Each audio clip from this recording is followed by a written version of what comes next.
محاولة للتقدم، استخلص الكرة الماضية إلى منتصف الملعب. أمير كمال، تمريرة من جانب أمين، يلعبها لأحد رجال المباراة ديدي.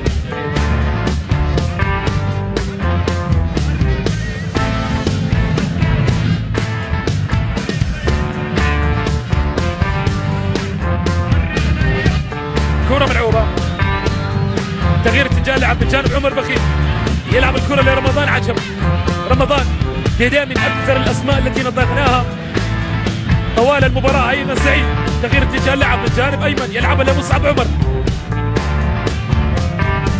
مصعب، أيمن سعيد على الدين يوسف، على الدين، سيطرة تامة ونقلات متواصلة من جانب الريق. واعتقد أن الطمأنينة يعني أي مريخاني تغلف قلبه خلال هذا الأداء تضم على حال الفريق، على أداء الفريق الذي بدأ بداية الموسم بداية متعثرة، إحلال وإبدال. فقال لهم جارزيتو صبرا جميلا، قال لهم صبرا جميلا.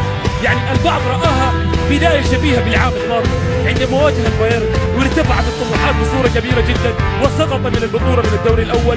أتى واستغنى عن عديد الأسماء، استعداد في مصر ثم دولة قطر، بعد ذلك يعني عاد للسودان وأصبح بتشكيلة ثابتة. بعد مباراة عسام تحديدا تطور الأداء بصورة كبيرة جدا ورمم الفريق السيد جارزيتو.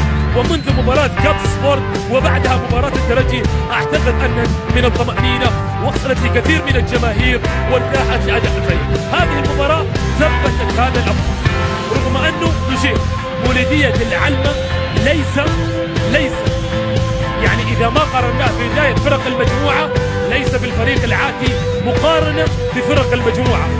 كفريق هبط أي نعم، صاحب قيمة ليست هي أبدا، ولا يقلل الأمر من المريخ، ولكن إذا ما قارناه بوفاق الصيف واتحاد الجزائر هو أقل مستوى. المريخ يطربنا حتى الآن، يمتعنا بهذه النقلات، بهذه الكرات العرضية للبحث عن ثلاثية في محاولة أمامية.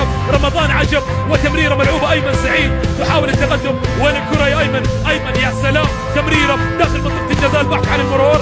عائلة رمضان، تمريرة من جانب رمضان، سيطرة تامة، نقلات، قاعد يلعب بالستيشن المريخ، قاعد يلعب بالستيشن نادي المريخ زي ما عايزين. تمريرة ملعوبة، بكري في الأمام ومحاولة التمريرة، مر وعدنا العقرب والتقدم يأتي أمامنا، يحاول البحث عن رباعية بل عن ثلاثية، عفوا مرت وعد.